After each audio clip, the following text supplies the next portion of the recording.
যুবকেরা, হে আমার মুরব্বিয়ানেরা, শুনে রেখে দিন বাবা, জেনে রেখে দিন বাবা, এই যে আসছে বাবা 31 ডিসেম্বর, এই যে আসছে 1 জানুয়ারি, এই ডিসেম্বর মাস, জানুয়ারি মাস মুসলমানের ছেলেরা বাবা পিকনিক করে, মুসলমানের ছেলেরা বাবা বিভিন্ন জায়গায় ফিস্ট করতে যায় ভাই আমার, বড় বড় বক্স নিয়ে গিয়ে ডিজে বাজায়, নাচের তালে নাচ করে ভাই, ডান্স করে ভাই, তার মাঝখানে অনেকে আবার লাল পানি চালায়, সিগারেটের ধোঁয়া ওড়ায়।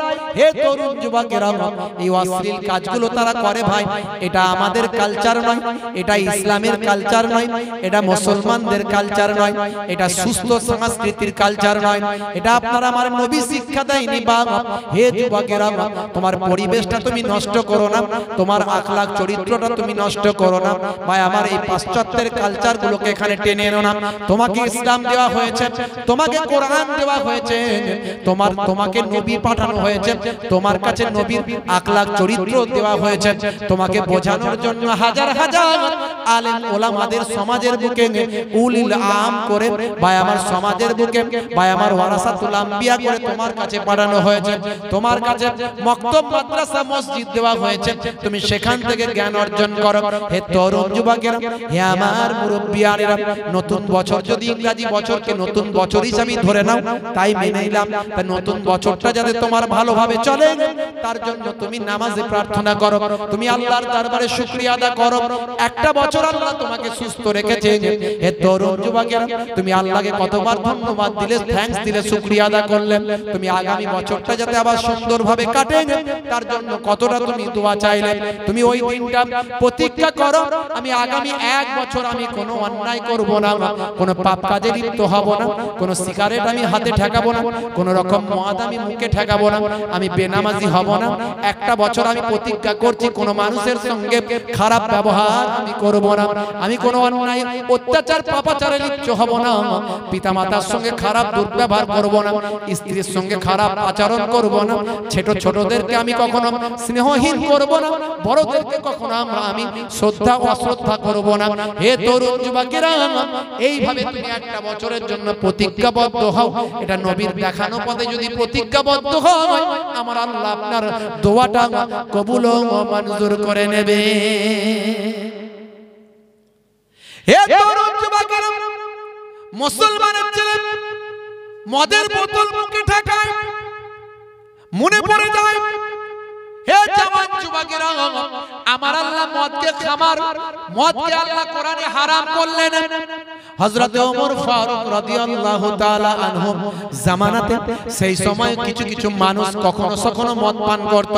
হযরত ওমর ফারুক খেলাফতের আসনে বসে, সিংহাসনে বসে ঘোষণা করে দিলেন, আমার দেশের মধ্যে যদি কোনো মানুষকে মদ পান করতে দেখি তাহলে তার গর্দানটা দুখানা করে দেব। খলিফা সানি ওমর ফারুকের ফতোয়া মানুষের চারিদিকে ছড়িয়ে গেল, মানুষ ভয়ে প্রকম্পিত হয়ে গেল। কিছু মাতাল ছিল যারা ছেড়ে দিল মদ খাওয়া, আবার কিছু মাতাল ছিল মদ না খেলে তাদের ঘুম আসে না। হে তরুণ যুবকেরা, হযরত ওমর ফারুক রাদিয়াল্লাহু তাআলা আনহু ভয়ে প্রকম্পিত হয়ে বহু মানুষ লুকিয়ে লুকিয়ে কখনো কখনো তারা মদ পান করত। একদিন দেখতে পাওয়া যায় হযরত ওমর ফারুকের সামনে একজন মাতাল পড়ে গেল। বাবা মদের বোতলটা নিয়ে ফিরছিল, টুক করে বাড়ি চলে যাব, লুকানোর কোনো ব্যবস্থা তার কাছে ছিল না। হে জওয়ান যুবকেরা, সেই পথ দিয়ে আসছে খলিফা শানি ওমর ফারুক, সঙ্গী সাথী লোকজনকে নিয়ে সেই পথ দিয়ে আসছে, মাতালও যাচ্ছে, চিন্তায় পড়ে গেল এখন কি করব। ভেবেছিলাম সামান্য একটুখানি গিয়ে বাড়িতে ঢুকে যাব, তাই কোনো ব্যাগপত্র কিছু আমার কাছে ছিল না, লুকানোর কোনো যন্ত্রপাতি জায়গাপত্র লুকানোর কোনো ব্যাগপত্র ছিল না। হে তরুণ যুবকেরা, কিন্তু হযরত ওমর ফারুকের সামনে যদি পড়ি, আমার মদের বোতলটা যদি দেখতে পাই, কোনো ফয়সালা হবে না, কোনো কোর্টে যাবে না, কোনো বিচার হবে না, ফয়সালা স্পটই হয়ে যাবে, তরোয়ালটা বের করে গর্দানে মেরে দুখানা করে দেবেন। এই চিন্তায় মাতাল থরথর করে কাঁপতে লাগলো। সামনে ছিল গাছপালা, বন গাছ ছিল, সামনে রাস্তার ধারে জঙ্গল মতো ছিল। হে তরুণ যুবকেরা, হযরত ওমর ফারুক দূরে আছে, মনে মনে চিন্তা করলাম হযরত ওমর ফারুকের চোখ থেকে যদি বেঁচে যায় সেই সময় মদের বোতলটা জঙ্গলের দিকে ছুঁড়ে দিলাম। হে তরুণ যুবকেরা, এমন সময় হযরত ওমর ফারুক আসছেন, কিন্তু হযরত ওমর ফারুকের চোখ থেকে বাঁচা বড় মুশকিল। কি ফেললে বাবা, কি ফেললে? হুজুর, গরম দুধের বোতল ছিল, গরম দুধের বোতল, বড় গরম লেগেছে তাই রাস্তার ধারে একটু রেখে দিয়েছি, একটু ঠান্ডা হলে নিয়ে যাব। আমরা তো কাউকে শোনা কথা বিশ্বাস করি, আমরা কে কে বললো শুনে নেই আমরা লেগে পড়লাম। কখনো শোনা কথায় কান দেবেন না, ভেরিফাই করবেন। শোনা কথায় কান দিয়ে ঝগড়া করলে অশান্তি বাড়ে, এটা ইসলাম বিরুদ্ধ কাজ। ইসলাম সবসময় ভেরিফাই করতে বলে, যে আপনার কথা অন্য, যে অন্যের কথা আপনার কানে কানে এসে বলছে, মাথায় রাখবেন সে কিন্তু আপনার কথা অন্যের কাছে গিয়ে বলতে পারে। তাই শোনা কথায় কান দেবেন না, ভেরিফাই করবেন, না হলে সম্পর্ক নষ্ট হয়। ওমর ফারুক হুজুর বললেন, তোমার কথা তো আমি বিশ্বাস করতে পারছি না বাবু, একবার চোখে দেখতে চাই, তুমি ভালো মনে করো আর খারাপ মনে করো, যাও একবার তুলে নিয়ে এসো। গরম দুধের বোতলটা কতটা গরম আছে আমি একবার ধরে দেখি। হে তরুণ যুবকেরা, মাথা চিন্তা করলো সর্বনাশ, আর বাঁচার কোনো রাস্তা নাই, এখনই আমার গর্দানটা দুখানা হয়ে যাবে। থরথর করে কাঁপে, ঝরঝর করে কাঁদে, মনে মনে চিন্তা করে, হাই রে হাই, আমার মাবুদ আল্লাহ, আল্লাহ ছাড়া আমার বাঁচানোর আর কেউ নাই। হযরত ওমরের হাত থেকে শয়তানও বাঁচতে পারে না, আর আমি তোকে চাই, আমি বাঁচতে পারবো না আমার আল্লাহ যদি আমাকে না বাঁচায়। এমন সময় দেখতে পাওয়া যায় মাতাল চিন্তা করলো, আল্লাহ গো, তুমি তো হযরত ওমরের আল্লাহ, তুমি আল্লাহর নেক বান্দাদের আল্লাহ, আল্লাহর ঈমানদার বান্দাদের আল্লাহ, আর আমার মতো মদখোরের তুমি ছাড়া আর কোনো আল্লাহ নাই। আজকের দিনে তুমি যদি আমাকে বাঁচিয়ে দাও, আমার ওই মদের বোতলটা যদি সত্যি সত্যি গরম গরম দুধের বোতল করে দাও, আমার যদি মদের বোতলটা সত্যি সত্যি গরম দুধের বোতল হয়ে যায়, আমি মাতাল ওয়াদা করছি জীবনে আর কখনো মদ পান করব না। জোরে হবে না? আর জোরে হবে না? এখন মাতালের দোয়া কি কবুল হবে ভাই? কি বিপদ! মাতাল বলছে মদের বোতল যেন গরম দুধের বোতল হয়ে যায়। হে তরুণ যুবকেরা, মাতাল থরথর করে কাঁপে, চোখ দিয়ে পানি গড়িয়ে যায়, ভয়ে ভীত সন্ত্রস্ত, এখনই গর্দানটা দুখানা হয়ে যাবে। হাই রে হাই, মদের বোতলের কাছে গিয়ে আস্তে আস্তে তুলে দেখছে এখনো কি গরম দুধের বোতল হলো। ভালো করে তাকিয়ে দেখে, না না না, এখনো গরম দুধের বোতল হলো না। বন্ধুরা আমার, তরুণ যুবকেরা আমার, মাতাল চিন্তা করলো, হাই রে হাই, আমি তো মাতাল, আমার দোয়া নিশ্চয় কবুল হবে না, এখনই আমার গর্দানটা দুখানা হয়ে যাবে, আর কোনো আমার বাঁচার রাস্তা নাই। আল্লাহকে বলতে লাগলো, আল্লাহ তোমার যেটা ইচ্ছা সেটা করো, কিন্তু যদি তুমি আমাকে আজকে বাঁচিয়ে দাও, আমি মাতাল ওয়াদা করছি জীবনে আর কখনো মদের বোতল মুখেতে আমার ঠেকাবো না। বারবার তাকিয়ে দেখে এখনো হলো নাকি, না না এখনো হলো না। হে তরুণ যুবকেরা শুনে রেখে দেন, মাতাল চিন্তা করলো আর কোনো বাঁচার রাস্তা নাই, এখন আমাকে মরতে হবে, মরা ছাড়া কোনো রাস্তা নাই। মাতাল থরথর করে কাঁপে, ঝরঝর করে কাঁদে। আল্লাহর নেক বান্দা হযরত ওমর ফারুকের হাতে গিয়ে যখন মদের বোতলটা যখন হাতেতে দিয়ে দেয়, আমার আল্লাহর কুদরতি ক্ষমতায় নেক বান্দার হাতে গিয়ে মদের বোতলটা গরম দুধের বোতল হয়ে যায়। জোরে হবে না? জোরে হবে না? আমার আল্লাহ মাতালের দোয়াও কবুল করলেন ঈমানদার বান্দার হাতে দেওয়ার পর। জোরে বলুন সুবহানাল্লাহ। ভাইরা আমার, আজ থেকে ওয়াদা করুন, আজ থেকে ওয়াদা করুন, বছরের প্রথম দিন আমরা ভালোভাবে কাটাবো, কোন রকম অন্যায় ভাবে কাটাবো না। হে যুবকেরা, মদের বোতল আর মুখে ঠেকাবো না, জুয়া কখনো খেলবো না, সুদ ঘুষের মধ্যে লিপ্ত থাকবো না, আমরা নামাজি হয়ে যাব, আমরা আল্লাহ ওয়ালা হয়ে যাব। হে তরুণ যুবকেরা, হে আমার বন্ধুরা, হে আমার মুরব্বিয়ানেরা, শুনে রেখে দিন বাবা, জেনে রেখে দিন বাবা, আমার আল্লাহ যা বলেছেন সেগুলো আপনাকে আমাকে বিশ্বাস করতে হবে, মানতে হবে। আমার আপনার রাসূল যা বলেছেন সেগুলো আপনাকে মানতে হবে, বিশ্বাস করতে হবে। আমার আল্লাহ কোরআন মাজিদে নামাজের কথা বললেন, কোরআন মাজিদে রোজার কথা বললেন, কোরআন মাজিদে নামাজের কথা বলেছেন আমার আল্লাহ। হে দুনিয়ার মানুষ শুনে রেখে দাও, ওয়াকিমুস সালাত ওয়া আতুজ যাকাত ওয়া আরকাউ মা'আর রাকিন। আমার আল্লাহ কোরআন মাজিদে আরো বলেছেন, ইন্নাস সালাতা তানহা আনিল ফাহশাই ওয়াল মুনকার।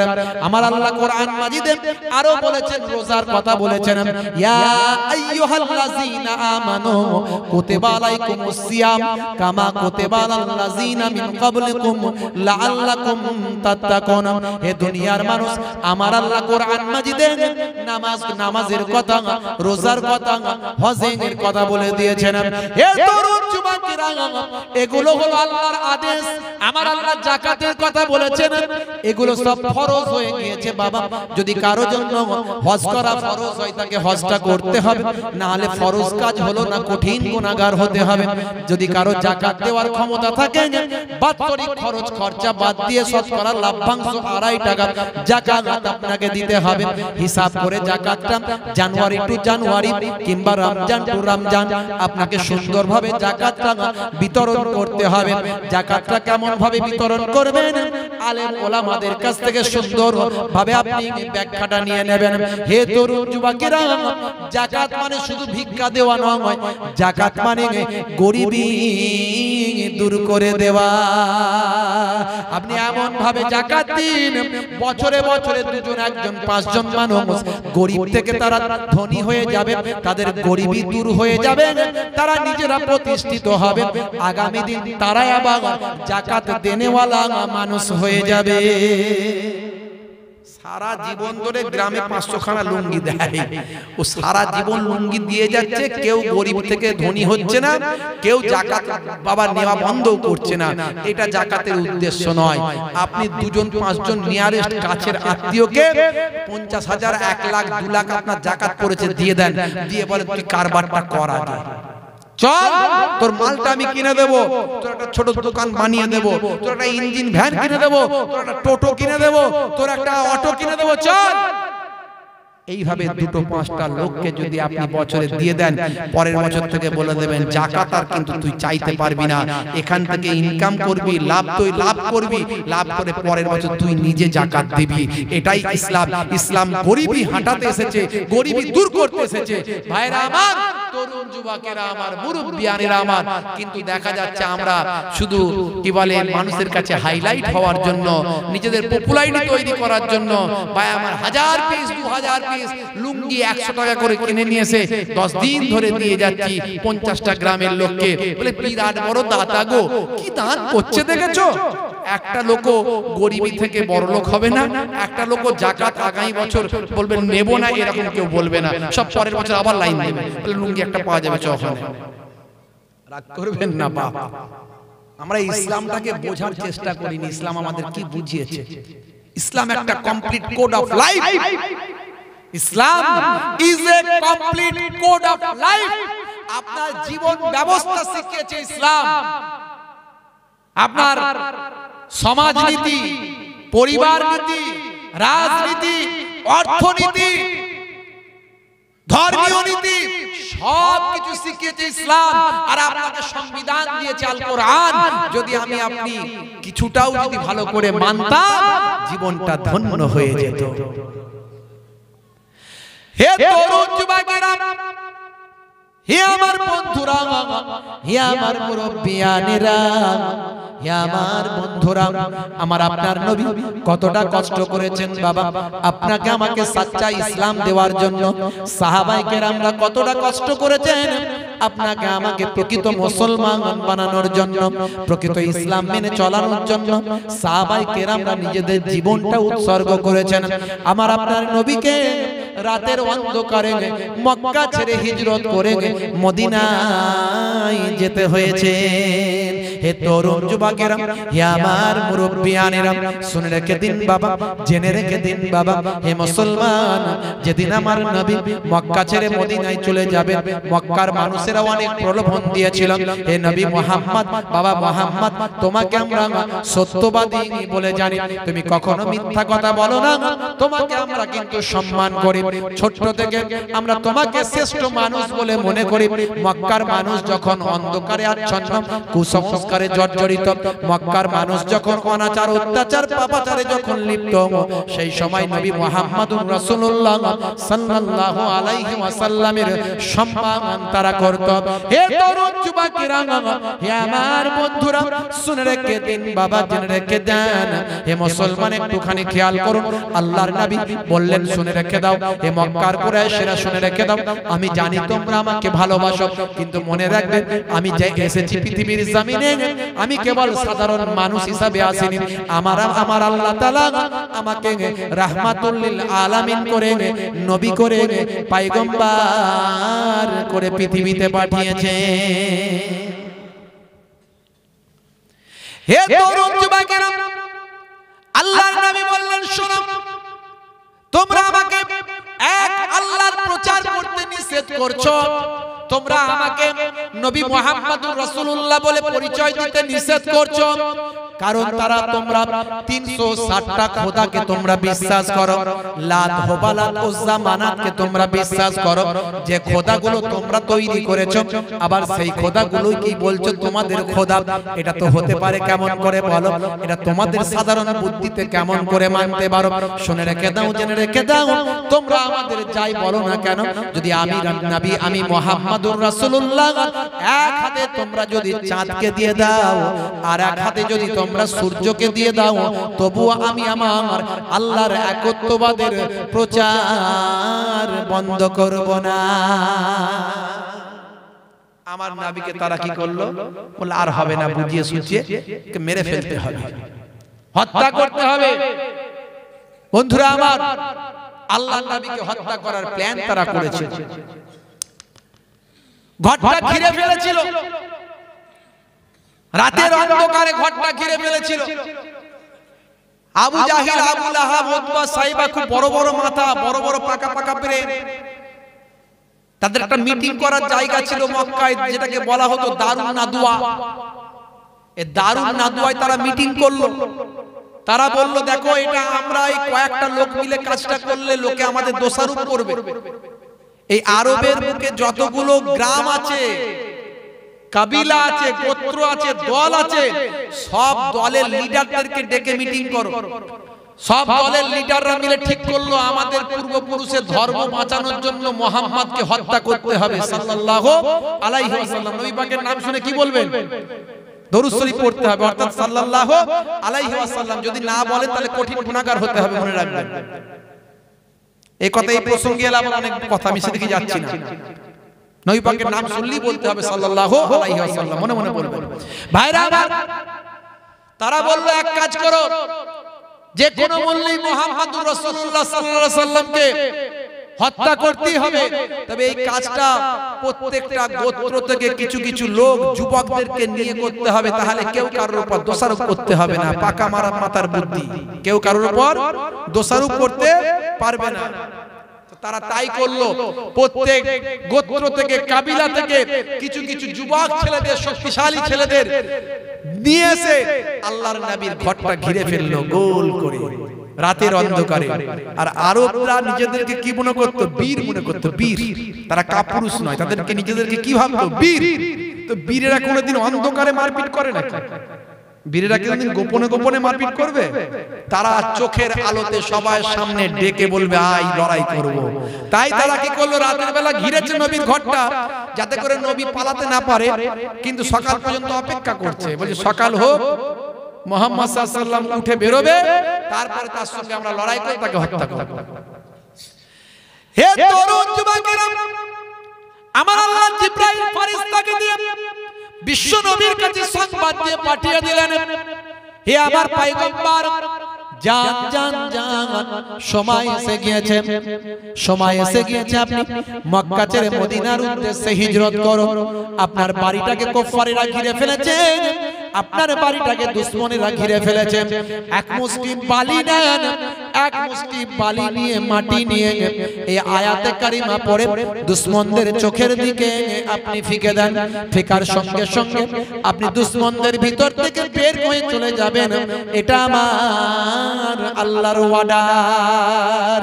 হে তরুণ যুবকেরা, হে আমার বন্ধুরা, শুনে রেখে দিন বাবা, জেনে রেখে দিন বাবা, আমার আল্লাহর পক্ষ থেকে নির্দেশ পাওয়ার পর আমার আপনার দয়ার নবী, আখিরি জামানার পয়গম্বর, জগতের শেষ নবী জনাবে মুহাম্মদুর রাসূলুল্লাহ সাল্লাল্লাহু আলাইহি ওয়াসাল্লাম সেই সময় চিন্তা করলেন, মক্কার মানুষেরা আমাকে মেরে ফেলতে চাই বটে, কিন্তু তারা তো আমাকে সবচেয়ে বেশি বিশ্বাস করে, তাই তাদের গচ্ছিত মালগুলো আমার কাছে তারা আমানত হিসাবে রেখে দিয়েছে।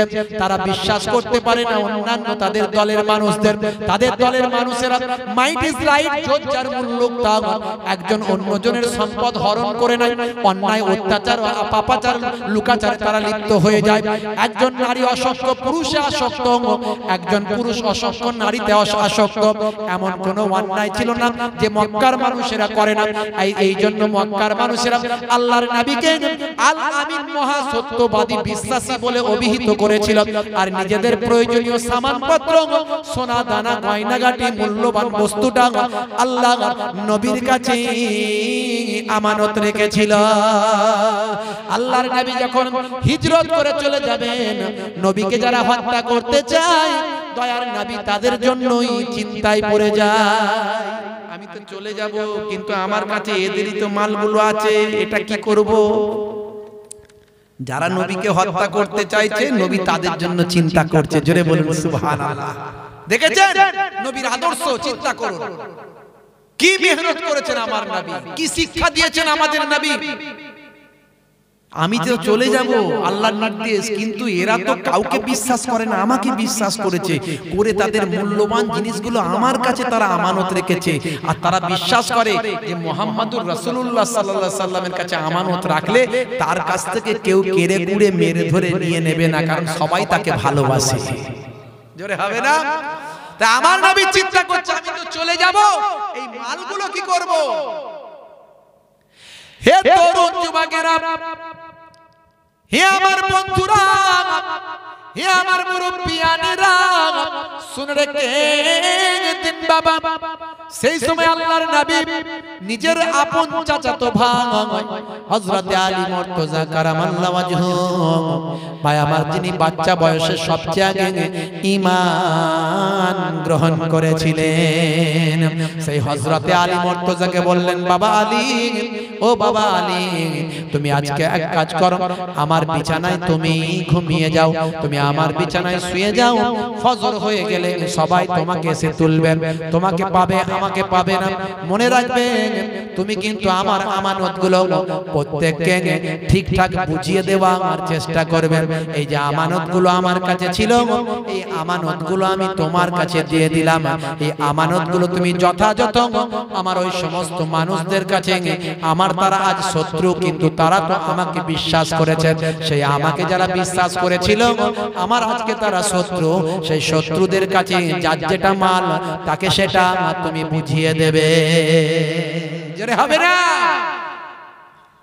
মুনাফিকের আলামত হলো তিনটে, আয়াতুল মুনাফিকে সালাসাতুন, মুনাফিকের চিহ্ন হলো তিনটে। এজা হাদাসা কাযাবা, যখন কথা বলবে মিথ্যা কথা বলবে। বুকে হাত দিয়ে বলুন তো, মিথ্যা কথা বলি আমরা? যদি না বলি তাহলে মুনাফিক নয়, আর বললে রাগ করছেন আমার কথা? এটা আমার কথা না, আমার বাপ দাদু নানার কথা নয়, এটা নবী পাকের কথা। এজা হাদাসা কাযাবা, যখন কথা বলবে মিথ্যা কথা বলবে। ওয়াইজা ওয়াদা আখলাফা, ওয়াদা করলে খেলাফ করবে, যাব বলবে যাবে না, দেব বলবে দেবে না, প্রতিশ্রুতি দিলে প্রতিশ্রুতি ভঙ্গ করবে, মুনাফিকের আলামত। আর তিন নাম্বার হলো ওয়াইজা উতু মিনা খানা, আমানতের খেয়ানত করবে। কিছু আমানত রাখলে পরে অস্বীকার করবে, সেটা ঠিক টাইমে ফেরত দেবে না। কারো কাছে 5 লাখ টাকা রেখে দেখবেন সে কত বড় আমানতদার, কাউকে ধার দিয়ে দেখবেন যে সে কতটা আমানতদার, বলবে শুক্রবারে দেব, কত শুক্রবার পার হয়ে যাবে, টাকা আর ফেরত আসবে না। টাকা যাচ্ছ কোথায়, বন্ধু যেতায়, আসবে কবে, ঝগড়া যাবে, ঝগড়া হলে তবে ফেরত পেতে পারেন, নালে গেল। বন্ধুরা কষ্ট হচ্ছে আপনাদের? হ্যাঁ কষ্ট হচ্ছে, শেষ করে দেবো, মানে ছেড়ে দিলে ভালো হয়, বুঝতে পেরেছি। লম্বা চওড়া নয় বাপজি, আমরা যাব রাসূলের সুন্নত ওয়ালা হয়ে যাব, আমরা দিনদার পরেশগার খোদা ভীরু হয়ে যাব। বন্ধুরা আমার, হে যুবকেরা, হে তরুণেরা, আজ থেকে ওয়াদা করুন যে আমরা যখন আমরা এই বছরের প্রথম দিনটা আমরা নামাজের মধ্যে কাটিয়ে দেব। আল্লাহ আল্লাহ, বছরের প্রথম দিন করো তুমি দোয়া, নেশা নয় ওই দিন শপথ নেওয়ার পালা। বছরের প্রথম দিন করো তুমি দোয়া, নেশা নয় ওই দিন শপথ নেওয়ার পালা। আজানের ধ্বনিতে মসজিদে যাওয়া, নামাজি হবে এই প্রতিজ্ঞা নেওয়া। ডিজে নয় গজলের থাকবে করো দোয়া, মদে নয় শরবতে করো এই প্রতিজ্ঞা। সিগারেট খাবে না করো আজ প্রতিজ্ঞা, হারাম নয় হালালে চলবে করো ওয়াদা। ইফতিজিং হবে না ওয়াদার পালা, বছরের প্রথম দিন করো তুমি ওয়াদা। বলুন না ইনশাআল্লাহ, বলুন ইনশাআল্লাহ। ভাইরা আমার, তরুণ যুবকেরা আমার, দু একটি কথা আপনাদের মাঝখানে বলে গেলাম। বাপজি আমার, 5 ওয়াক্ত নামাজ ছেড়ে দেবেন না, রাসূলের সুন্নত ছেড়ে দেবেন না। সুন্নত সমূহের মধ্যে সবচেয়ে বড় সুন্নত হলো মুখের দাড়ি। এই দাড়িটা ছোট হোক আর বড় হোক রাখুন। কবরে যখন দেয়া হবে, মুনকার নাকির ফেরেশতা এসে যখন দেখবে, ভাই আমার বলবে মান রব্বুকা, দেখতে পাবে মুখে দাড়ির দেখা, হতে পারে ওই দাড়িটাই হবে নাজাতের জারিয়া। কবে আমি চলে যাব, কবে আপনি চলে যাবেন, গ্যারান্টি নাই বাবা, কেউ গ্যারান্টি দিতে পারবে না। বাকি রাসূলের সুন্নতগুলো মানার চেষ্টা করুন। আমি অনেক সুন্নতের ওয়াজ করেছি, সুন্নতের মধ্যে বিজ্ঞান আছে, সায়েন্স আছে, তুলে ধরেছি, ইতিহাস থেকে অনেক ব্যাখ্যা দিয়েছি, বেশি আলোচনায় গেলাম না। রাসূলের একটুখানি ভাই আমার জীবন জিন্দেগির মধ্যে দিয়ে রাসূলের আখলাক, রাসূলের চরিত্রের কথা তুলে ধরলাম। আর আমাদের ফিরে আসতে হবে আল্লাহর পথে। আল্লাহ বলছেন, কাইফা তাকফুরুন, তোমরা কেমন করে কুফরি করো বিল্লাহি, আল্লাহর সঙ্গে, ওয়া কুনতুম আমওয়াতান, তোমরা ছিলে মৃত, ফাআহিয়াকুম, আমি তোমাদের জীবন দিয়েছি, সুম্মা ইউমীতুকুম, আবার তোমাদের মওত দেব, সুম্মা ইউহয়ীকুম, আবার তোমাদের জীবন দেওয়া হবে, সুম্মা ইলাইহি তুরজাউন, তোমাদেরকে আমি আল্লাহ আমার কাছে ফিরে আসতে হবে। সবাইকে আল্লাহর কাছে ফিরে আসতে হবে।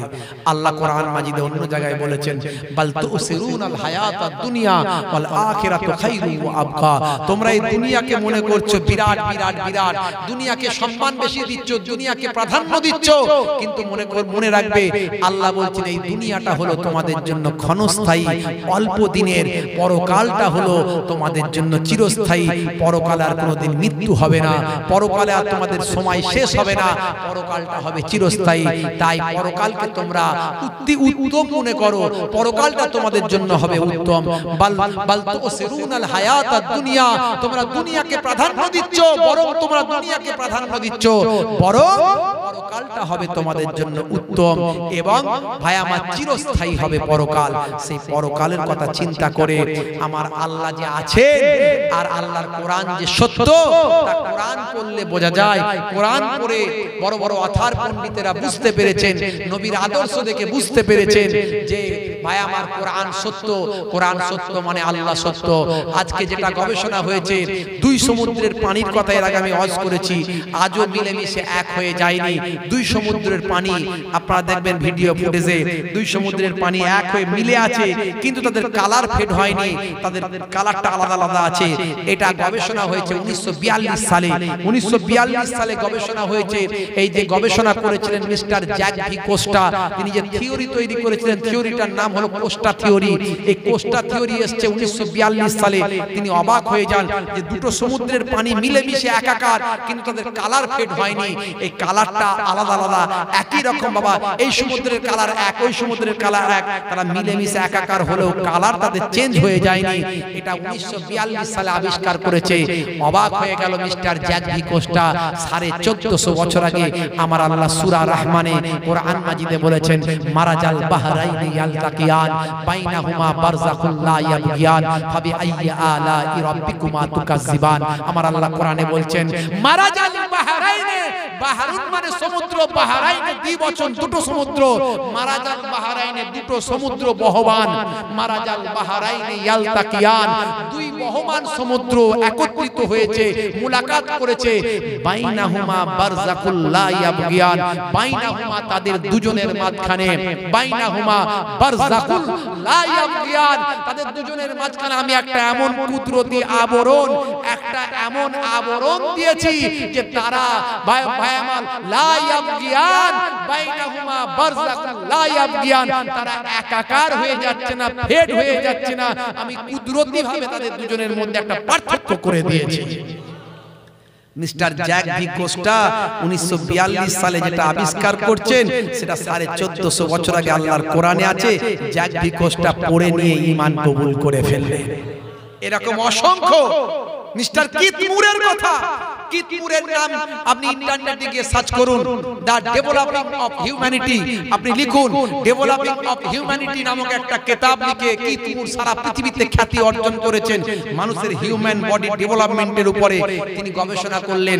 মানুষের গবেষণা করে বলছেন এক কাতরা নাপাক পানি মাতৃগর্ভে থাকে, থাকার পর একটা নির্দিষ্ট টাইমে সেটা রক্ত হয়ে যায়, সেই রক্তটা আবার কিছুদিন পরে গোশতের টুকরো হয়ে যায়, গোশতের টুকরো থেকে আল্লাহ কুদরতি ভাবে হাত পা চোখ নাক মুখ দিয়ে দেয়, দিয়ে একটা সময় আমার আল্লাহ কুদরতি ভাবে সেখানে ফারিস্তাকে দিয়ে রূহ ফুকিয়ে দেয়। জোরে বলুন সুবহানাল্লাহ। মাতৃগর্ভে সন্তান তৈরি হচ্ছে। ভাই আমার মিস্টার কিথ মুর দীর্ঘদিন ধরে ল্যাবরেটরিতে গবেষণা করে বলছেন ঠিকই তো, আমি এটাই তো আবিষ্কার করেছি যে মাতৃগর্ভে এক কাতরা নাপাক পানি থেকে সেখান থেকে তৈরি হচ্ছে রক্তের জমাট, সেই রক্তের জমাট থেকে হচ্ছে গোশতের পিণ্ড। আমি তো এইভাবেই তৈরি করে এইভাবেই আবিষ্কার করেছি এতদিন ধরে। এটা কিভাবে 1450 বছর আগে কোরআন এলো, আমি অবাক হয়ে যাই। কোরআন সত্য, কোরআনকে যিনি তৈরি করেছেন তিনিও সত্য, নিশ্চয়ই বারহাক আল্লাহ আছেন। আমি ঈমান কবুল করে মিস্টার কিথ মুর ঈমান কবুল করে আল্লাহ ওয়ালা হয়ে গেলাম। এরকম অসংখ্য অসংখ্য ভাই আমার থিওরি কোরআনে পাওয়া যায়, বা যা কোরআন আল্লাহর বাণী এটা প্রমাণ করে। তাহলে আজকে আপনি কেন এখনো নামাজ পড়ছেন না? আপনি এখনো কেন আল্লাহর নির্দেশ মানছেন না? এখনো কেন আপনি আল্লাহ ভুলে আছেন? আপনি কেন আছেন? বড় বড় অথার পণ্ডিতের আজকে আল্লাহর দ্বীনকে মেনে নিয়েছে, রাসূলের সুন্নতকে মেনেছে, আপনি কেন মানছেন না? একটু গবেষণা করুন, একটু পড়ুন, একটু পড়ুন। আমি এটুকু আপনাদের কাছে অনুরোধ করলাম। বাবজি যাওয়ার আগে একটুখানি আমার ভাইরা এসব ওয়াদা করেছে, আর যদি কেউ আপনারা দেন, আমার এই ভাইরা তো দান করিয়েছে মাশাআল্লাহ, যা দান করেছে আলহামদুলিল্লাহ, কোনো অভাব হবে না ইনশাআল্লাহ আশা করি। আমার জাহাঙ্গীর মুফতি ভাই 2000 টাকা। তো অনেক ওয়াজ শোনা আছে, বেশি শোনা লাগবে না, বেশি শুনতে হবে না। কত শুনবেন ওয়াজ? এখন তো মোবাইলের যুগ, কত শুনবেন? এই আমারই ইন্টারনেটে নাম সার্চ করলে দেখবেন 20-25 হাজার বক্তব্য বেরিয়ে আসবে। কত শুনবেন বাবজি আমার? তাহলে আলোচনা দীর্ঘায়িত বাড়াবো না, আলোচনা টানবো না। তো মনে রাখবেন, আমার নবী, আমার রাসূল হিজরতের সময়তেও আমানতদারদের আমানতের খেয়ানত করলেন না। আমরা যেন আমানতদারদের আমানত খেয়ানত না করি। আমার নবী যা শিখিয়েছেন সব আজকের যুগে বড় বড় অথার পণ্ডিতেরা অবাক হয়ে যায়। কেসিয়াস কেলে থেকে Tyson, Hanuman Michael Jackson, Gary Miller, Jennifer, ভাই আমার মিস্টার ব্রেইন থেকে শুরু করে ভাই আমার মনে রাখবেন বাপজি আমার মাইকেল জ্যাকসন পর্যন্ত ইলিমা দিমাত্রিয়াঙ্ক পর্যন্ত আজকে রাসূলের শিষ্য হয়ে গেছে, জোরে বলুন সুবহানাল্লাহ। কিন্তু আমরা নবীর উম্মত বলে দাবি করি, নবীর সুন্নত আমাদের মধ্যে নাই। কেন ভাই? আমি আপনাদেরকে কষ্ট দিতে আসিনি, হাত জোর করে শুধু বলতে এসেছি আমরা নবীর সুন্নত, আমরা নবীর উম্মত মনে করি, কিন্তু নবীর উম্মতের যে নির্দেশনা সেগুলো আমরা ফলো করি না। কেন? আজকে মুসলমান নামাজ পড়ে না, নামাজের সময় হলে মুয়াজ্জিন যখন আযান দেয় হাইয়া আলাস সালাহ, মুসলমানের ছেলে বলে তাড়াতাড়ি বাসতলায় পালা। কেন রে ভাই? যদি মুয়াজ্জিন দেখতে পায় তাহলে ডাকবে, এই পল্টু নামাজ পড়বি আয়, তাই তাড়াতাড়ি মসজিদ তলা থেকে পালায়। কেন ভাই? আমার দাদাজান যাকে জিন্দা পীর বলা হতো, মায়াপুর পীরনগরের পীর সাহেব, পীরনগর হুজুর পীর কেবলা দাদাজান হুজুর পীর কেবলা বলতেন, বাবা 12 মিনিট করে সময় দিলে 5 12 60 মিনিট, 1 ঘন্টায় 5 ওয়াক্তের নামাজ পড়া যায়। 1 ঘন্টা নামাজে দিলে আমার আল্লাহ তোমার 23 ঘন্টাকে সাকসেসফুল করে দেবে।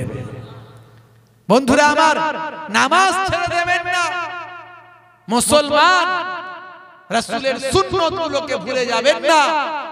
মনে রাখবেন সবচেয়ে বড় সুন্নত মুখের দাড়ি।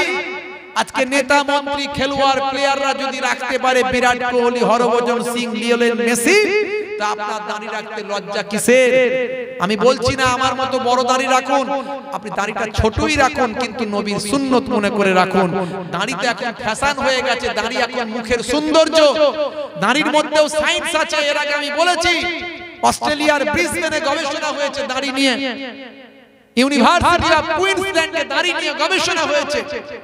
সেই দাড়ি নিয়ে গবেষণা করে তারা বলেছে যে দাড়ি যদি মুখে থাকে, সূর্য থেকে অতি বেগুনি রশ্মিকে ওই দাড়ি মুখকে রক্ষা করে। সূর্য থেকে অতি বেগুনি রশ্মি যেটা স্কিনের ক্ষতি করে, দাড়ি থাকলে দাড়ি সেই রশ্মিকে রুখে দেয়। জোরে বলুন সুবহানাল্লাহ। এবং বারবার খুর আর ব্লেড যদি গালেতে লাগানো হয়, এতে আমাদের এখানকার স্কিন খুব পাতলা, আমাদের যে এখানে বায়ামাত পাতলা সূক্ষ্ম সূক্ষ্ম এখানে যে আমাদের নার্ভগুলো আছে, এগুলোর উপর প্রেসার পড়ে, এগুলো আমাদের সমস্যা তৈরি করে।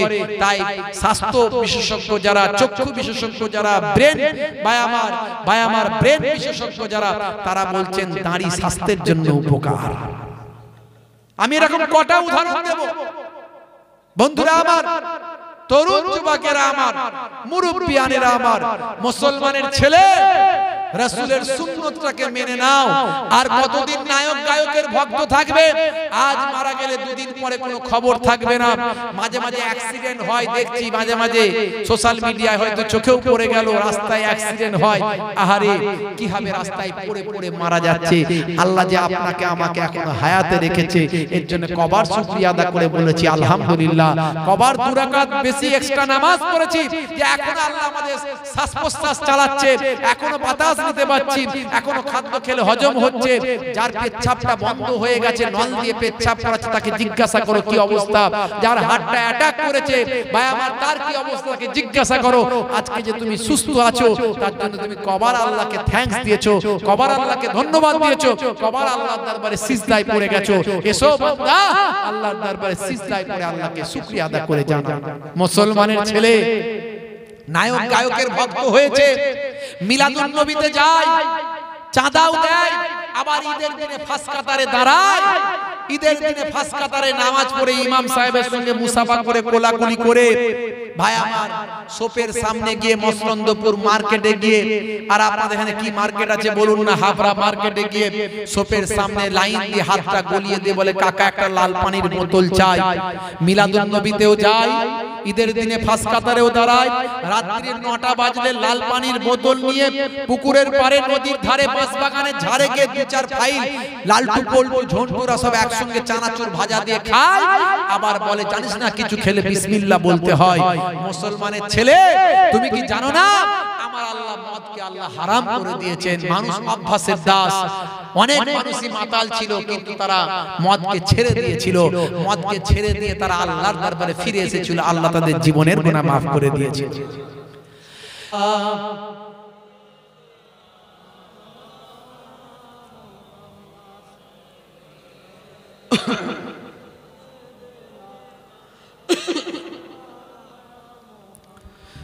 দয়ার নবী গো আমার ময়ার নবী গো সব ছাড়িব কিন্তু তোমায় ছাড়তে পারি না।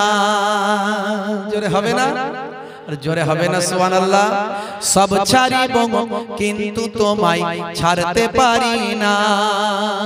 ছাড়িনি ছাড়ব না ছাড়তে পারি না। ছাড়িনি ছাড়ব না ছাড়তে পারি না। সব ছাড়িব কিন্তু তোমায় ছাড়তে পারি না। আল্লাহুম্মা সাল্লি আলা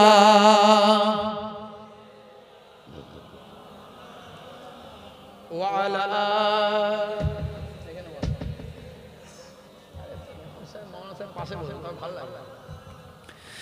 मेरा नबी सबसे बड़ा सब नबियों पर रहमतुल लिल आलमीन भेजा है परवर। जोरे हवे ना और जोरे हवे ना। मेरा नबी सबसे बड़ा सब नबियों पर रहमतुल लिल आलमीन भेजा है परवर। सब ছাড়িব কিন্তু তোমায় ছাড়তে পারি না। সব ছাড়িব কিন্তু তোমায় ছাড়তে পারি না। আল্লাহুম্মা সাল্লি আলা সাইয়্যিদিনা ওয়া আলা আলিহি। হে তরুণ যুবকেরা, হে আমার বন্ধুরা, হে আমার মুরব্বিয়ানেরা, শুনে রেখে দিন বাবা, জেনে রেখে দিন বাবা। তাহলে সবচেয়ে আগে আপনারা আমার আকীদা ঈমানটাকে মজবুত করতে হবে। ঈমান মানে হলো বিশ্বাস, আকীদা মানে হলো বিশ্বাস, আপনার নিয়ম নীতি বাবা, আপনার বিশ্বাস, আপনার বিশ্বাসকে আপনাকে ঠিক করতে হবে। সবচেয়ে আগে আপনাকে মাথায় রাখতে হবে আল্লাহর উপর বিশ্বাসটা ঠিক রাখবেন। আল্লাহ হলেন এক, আল্লাহ ওয়াহিদ, আল্লাহ এক, লা শারীক, তার কোনো শরীক নাই, তার কোনো অংশী নাই, সমতুল্য সমকক্ষ নাই। যেখানে সমতুল্য সমকক্ষ মানানো হয় সেখানে আপনি সহযোগিতা করতে পারেন না। তাদের সমর্থন কোনোভাবে ভাই আমার ঘুরিয়ে পেঁচিয়ে কোনোভাবেই সমর্থন করতে পারেন না। হ্যাঁ, এটা সে তার করছে, আমি আমার করছি। তোমার ধর্ম তুমি পালন করো, আমি আমার ধর্ম পালন করি। লা ইকরাহা ফিদ-দীন, ধর্মে কোনো জবরদস্তি নাই। লাকুম দীনুকুম ওয়ালিয়া দীন, তোমার ধর্ম তোমার কাছে, আমার ধর্ম আমার কাছে।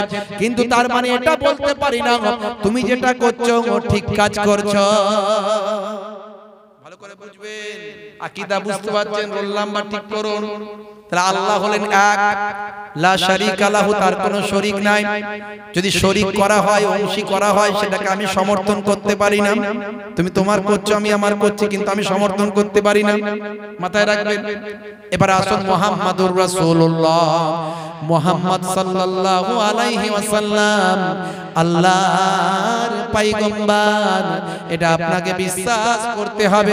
সমস্ত নবীদের মানতে হবে, সমস্ত আসমানি কিতাবগুলোকে মানতে হবে। হে তরুণ যুবকেরা, হে আমার মুরব্বিয়ানেরা, আল্লাহকে মানলেন, নবীকে মানলেন, আল্লাহ এবং নবী যা বলেছেন সেটা মানতে হবে।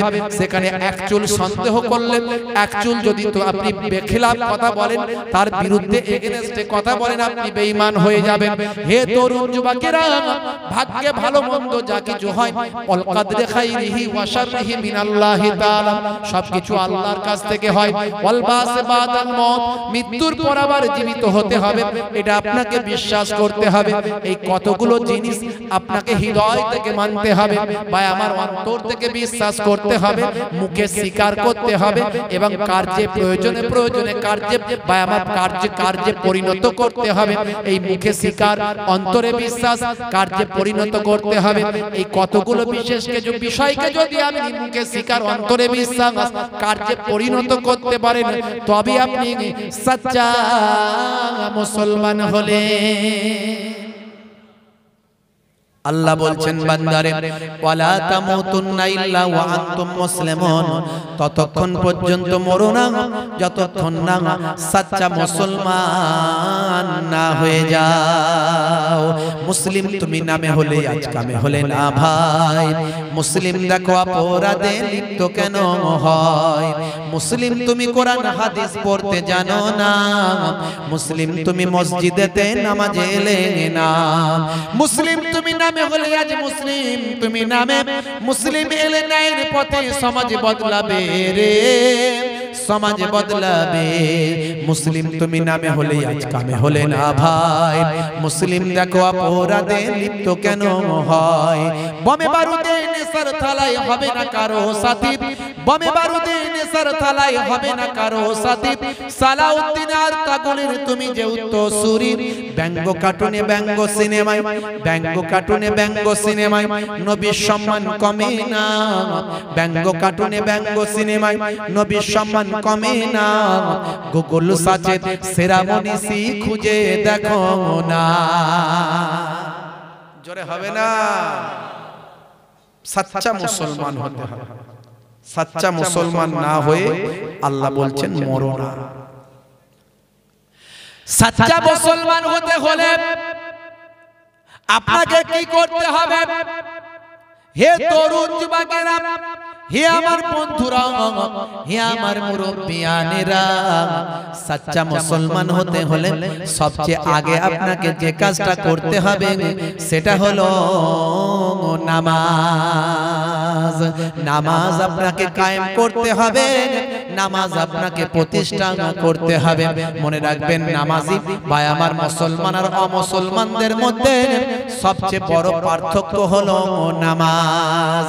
আপনি যদি সচ্চা মুসলমান হতে চান আপনাকে নামাজ পড়তে হবে, আর নামাজ যদি না পড়েন জান্নাতে ঢুকতে দেওয়া হবে না। হে তরুণ যুবকেরা, কারণ আমার আল্লাহ ৮২ বার আল্লাহর কোরআনে অর্ডার করলেন নামাজ পড়ো, ওয়াকিমুস সালাত, নামাজ ছেড়ে দিও না, নামাজ কায়েম করো। কবার বললেন? ৮২ বার। আর আপনি যদি আল্লাহর নামাজটা যদি আদা না করেন, আল্লাহর নামাজটা যদি কায়েম না করেন, নামাজটা যদি আপনি না পড়েন, তাহলে আল্লাহর ৮২ বার অর্ডারকে আপনি অবজ্ঞা করলেন। এখন আল্লাহর ৮২ বার অর্ডারকে অবজ্ঞা করলে কি হবে? বুকে হাত দিয়ে আপনি চিন্তা করেন। আপনি একটা কাউকে অর্ডার করেছেন, একবার অর্ডার করেছেন, সেটা যদি না শুনে আপনার কতটা রাগ হয়। আর আপনি যদি ৮২ বার কাউকে একটা অর্ডার করেন, সেটা যদি অবজ্ঞা করে কতটা তারপরে রাগ বাড়বে। মনে রাখবেন আল্লাহ ৮২ বার অর্ডার করলেন নামাজ পড়ো, আর আমি আল্লাহর নেমখারাম বান্দা নামাজ পড়লাম না, আমার আল্লাহর কতটা ক্রোধ হবে। তবু আল্লাহ রহমান, আল্লাহ দয়ালু, আল্লাহ দাতা, এখনো পর্যন্ত খাওয়া বন্ধ করে দেননি, এখনো পর্যন্ত হাওয়া বন্ধ করে দেননি, এখনো পর্যন্ত চোখে অন্ধ করে দেননি, এখনো পর্যন্ত আমাদের ক্ষুধার পায় আমার পেটের হজম শক্তি কি বন্ধ করে দেননি। তবে মনে রাখবেন আল্লাহরও একটা সীমা পরিসীমা আছে। আমার আল্লাহ যদি প্রচন্ড রাগান্বিত হয়ে যান, আপনার উপর গজব এসে যেতে পারে। যখন কোন বেনামাজি বা আমার আল্লাহকে অবজ্ঞাকারীর উপর যখন কোন বিপদ আসে, সেটা হলো গজব। আর যখন কোন ইমানদার মানুষের উপর কোন বিপদ আসে, মনে রাখবেন সেটা হলো আল্লাহর পরীক্ষা। নামাজি মানুষ অসুস্থ হয়, আপনি বলবেন ও তো নামাজ পড়ে এত অসুস্থ হলো কেন, ওর হার্ট অ্যাটাক করলো কেন, ওর ক্যান্সার হলো কেন? মনে হতে পারে তো কোরআন হাদিস থেকে সব বুঝিয়ে দেওয়া হয়েছে। কোন বেঈমান লোক যখন অসুস্থ হবে, আল্লাহর ক্রোধ, আল্লাহর রাগে সে পতিত হয়েছে। আর যদি ঈমানদার লোক, নামাজি পরেজগার লোক অসুস্থ হয়েছে, তার ক্ষতি হয়েছে, তার বিপদ এসেছে, আল্লাহ তাকে পরীক্ষা নিচ্ছেন যাতে করে পরীক্ষায় উত্তীর্ণ হয়ে আরো উচ্চ মর্যাদা লাভ করতে পারে। যেমন হযরতে আইয়ুব আলাইহিস সালাতু ওয়াস সালামের সারা শরীরে আল্লাহ পোকা দিয়ে দিয়েছিলেন, তারপরেও আল্লাহর নাশুকরি তিনি করেননি। পরবর্তীকালে আমার আল্লাহ যখন তার জিহ্বাতে, আপনারা জানেন এই ওয়াজ আমি করছি না, তার জিহ্বাতে যখন পোকা উঠে গেছে, তখনই তিনি আল্লাহকে বলেন, আল্লাহ এবারে তোমাকে না বলে আমি পারলাম না, আমার জিহ্বায় পোকা উঠে গেলে আমি তোমাকে কোন মুখ দিয়ে আল্লাহ বলে ডাকবো? জোরে হবে না? আল্লাহ বলেন, আইয়ুব যাও, এই যে পানিটা দেয়া হলো, এই পানি দিয়ে তুমি মাথায় ঢেলে দাও, শরীরে ঢেলে দাও, তোমার সারা শরীরের পোকাগুলো ঝরে পড়ে যাবে। আর ক্ষতস্থান আমি আল্লাহর কুদরতি সাহায্যে তোমার তর তাজা আগের মতো সুন্দর এবং ঝকঝকে হয়ে যাবে। আইয়ুব আলাইহিস সালাতু ওয়াস সালামের সারা শরীরটা কয়েক মুহূর্তের মধ্যে সুস্থতায় আল্লাহ পরিণত করে দিলেন। এটা হলো পরীক্ষা। ইব্রাহিম নবীকে পরীক্ষা আল্লাহ নিয়েছিলেন। কি পরীক্ষা নেন? নমরুদ কোথায় ফেলেছিল? ভাই আমার, চরকের মধ্যে ঘুরিয়ে ঘুরিয়ে ঘুরিয়ে ঘুরিয়ে বিশাল আগুন তৈরি করেছে। সেই বিশাল আগুনে ফেলতে গেলে তো যে কাছে যাবে সেও পুড়ে যাবে। তাই চরকের মতো ঘুরিয়ে ঘুরিয়ে ইব্রাহিম নবীকে ছোড়া হয়েছে। ইব্রাহিম নবী তখনও বলেননি আল্লাহ গো তুমি আমাকে নমরুদের হাত থেকে বাঁচাও। ইব্রাহিম নবী তখন জানছেন আমার আল্লাহ তো দেখছেন, আমার আল্লাহ যাতে খুশি আমি তাতে খুশি। আমাকে ফেলে দিলে যদি আমি পুড়ে যাই তো পুড়ে যাব, আমার আল্লাহ যদি ইচ্ছা থাকে।